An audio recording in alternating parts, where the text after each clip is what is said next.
Bismillahirrahmanirrahim. Bismillah, walhamdulillah, wassalatu wassalamu ala rasulillah Sayyidina Muhammad ibn Abdillah wa ala alihi wa ashabihi wa azwajihi wa dhurriyyatihi wa ahli baitihi wa man tabi'ahum bi ihsan ila yaumil qiyamah. Kita inilah bangsa yang paling suka bikin peringatan, dan peringatan itu gak ada yang kecil kalau di Indonesia. Semua peringatan itu pasti melibatkan banyak orang. Antara manusia dan makanan itu selalu terlibat.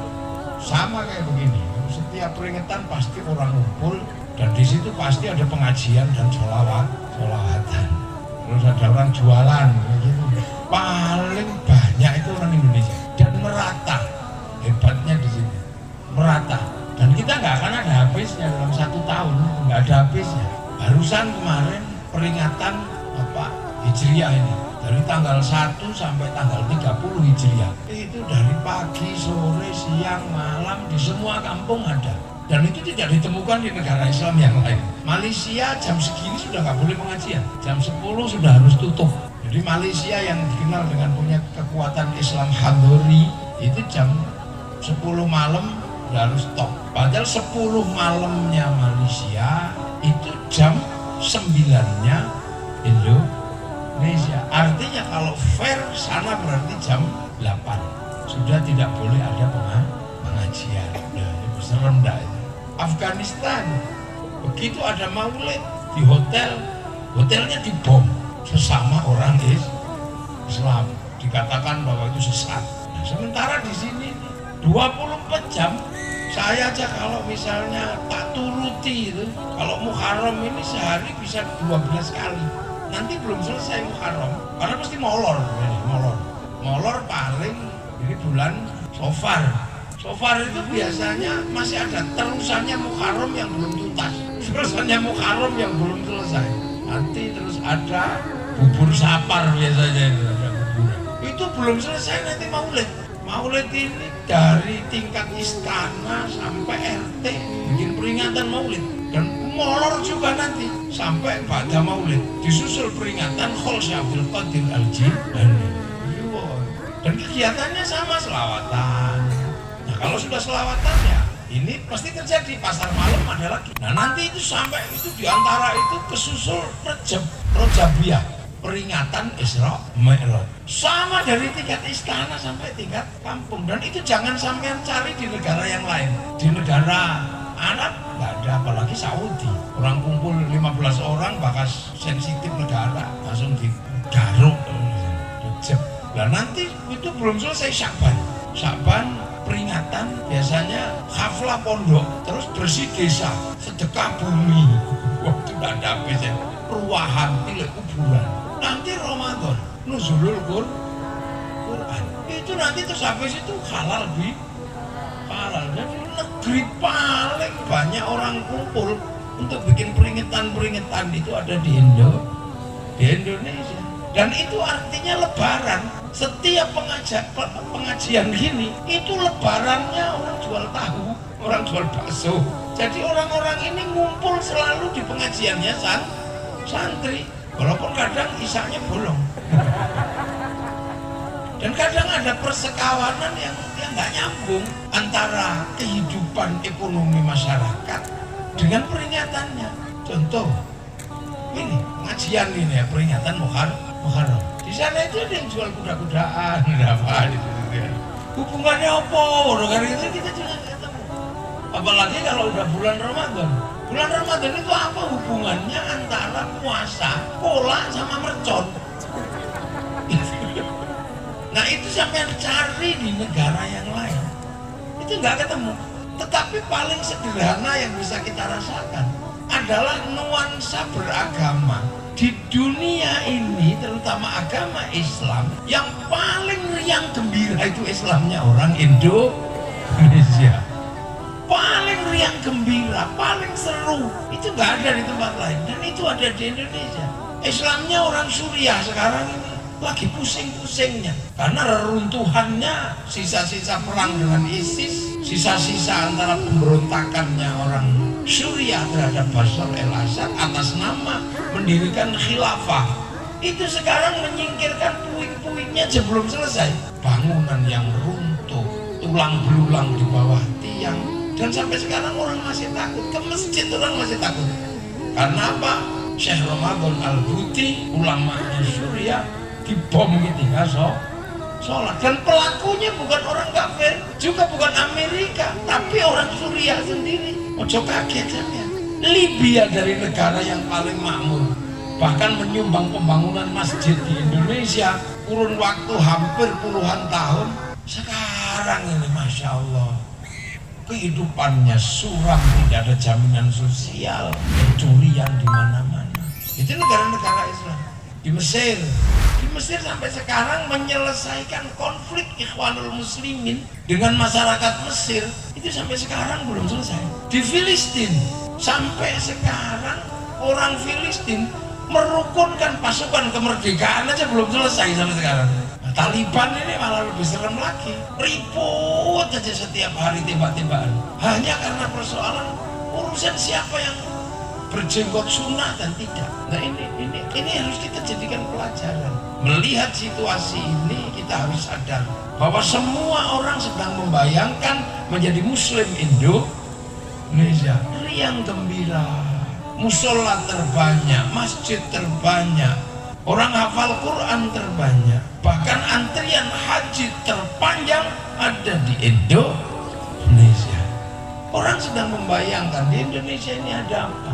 Dan ketika semua negara itu nggak selamat karena Arab Spring, Suriah ketika bakas khilafah nggak selamat, hancur bangsanya. Libya bakas khilafah, hancur bangsanya. Iran bakas Syiah Sunni, remuk bangsanya. Di sini hampir saja kemarin, terutama ketika pilpres, hampir saja. Tapi alhamdulillah selamat.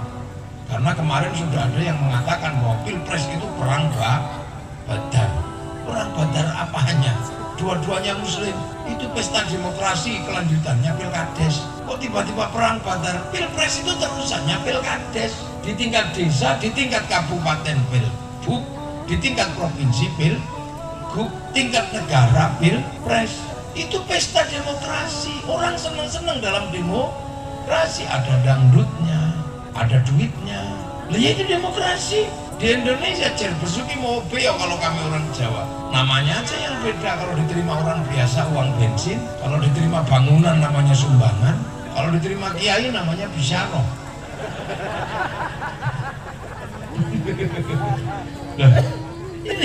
ini dicatat ya, dicatat. Kita coba berkaca bahwa kaum muslimin yang paling bahagia itu kaum muslimin di Indonesia. Nggak ada kaum muslimin paling bahagia selain kaum muslimin di Indonesia.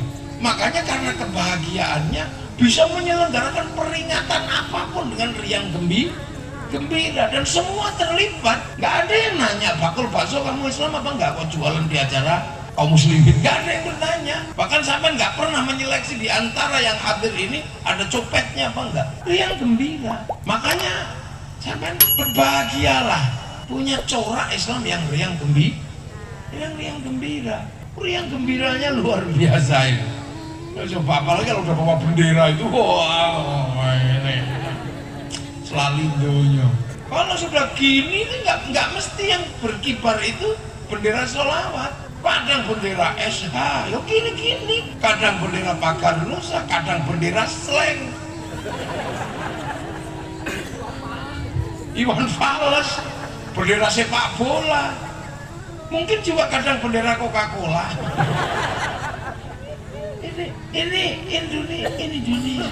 Saya ini pengembara di beberapa negara Islam. Gak ada Islam riang gembira kayak orang Indonesia. Makanya grafik kaum muslimin ini semakin naik gitu.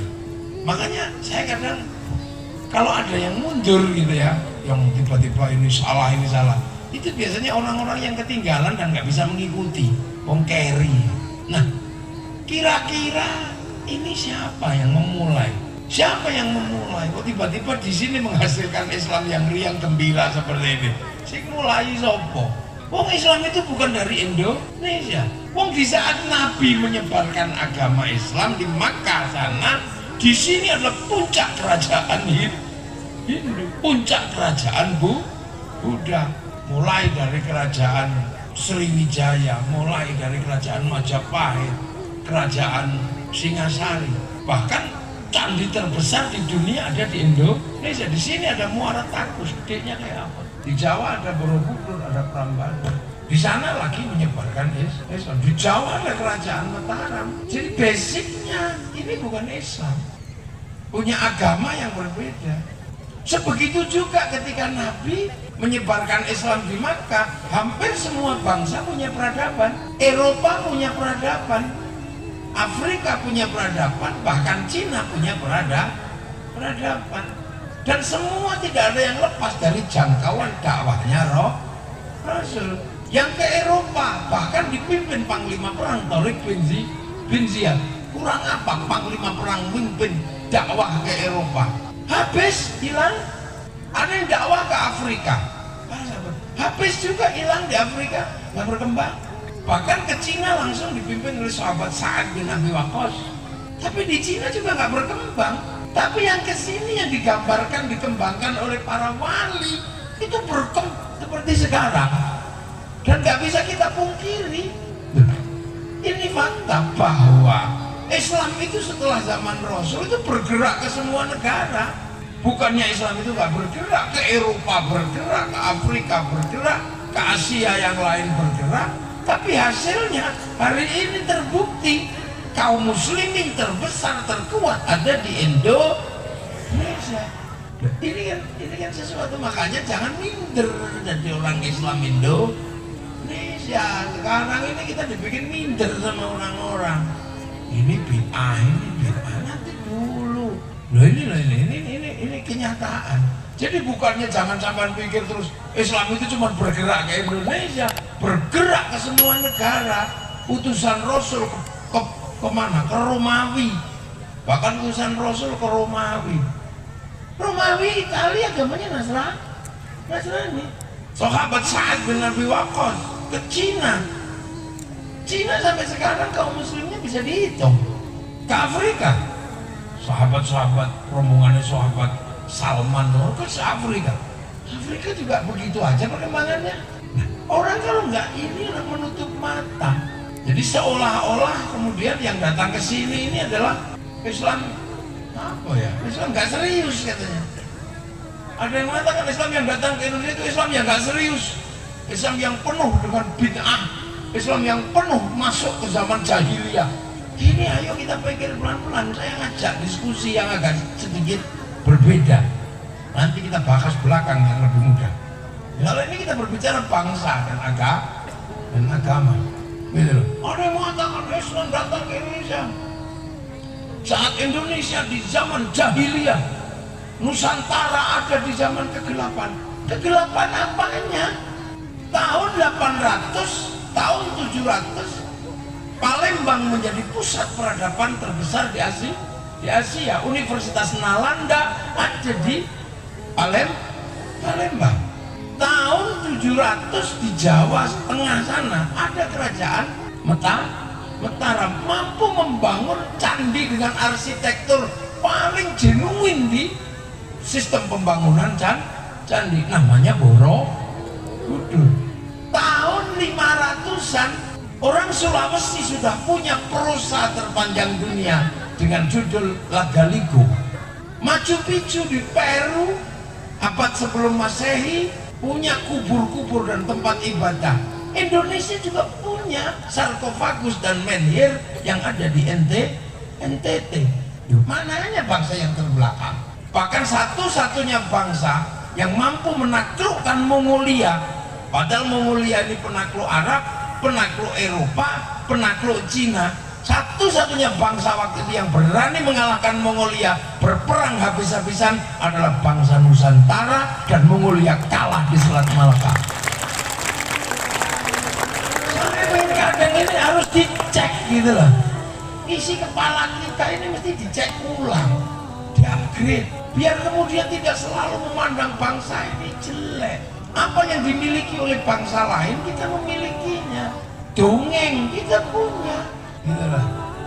Orang kuatnya Eropa namanya Samson, orang kuatnya Arab namanya Samon, orang kuatnya Nusantara banyak. Di Sumatera ada Sepahit Lidah, di Jawa ada Bandung Bondowoso, di Kalimantan ada Lambung Mangkurat. Orang kuat semua. Orang Eropa punya kisah cinta, Romeo Juliet. Orang Cina sampai Ingtai, orang Arab Kais dan Laila. Di Indonesia punya banyak sekali kisah cinta. Ada Putri Junjung Bui, ada Andi Lumut. Kalau di sana ada cerita Ibu Tiri yang kejam dalam kisah Cinderella, di sini juga punya bawang putih, bawang merah. Di sana ada binatang bisa ngomong namanya kura-kura ninja, di sini juga ada kancil nyolong di timun. Apa bedanya? Semua bangsa punya. Tolong pahami. Jadi kenapa Islam di Indonesia kok begitu kuat? Bahasa paling sederhana adalah karena peradaban yang kuat harus didatangi oleh orang-orang yang berperadaban tinggi. Jadi yang masuk ke sini ini bukan orang sembarangan. Bernegosiasi budaya.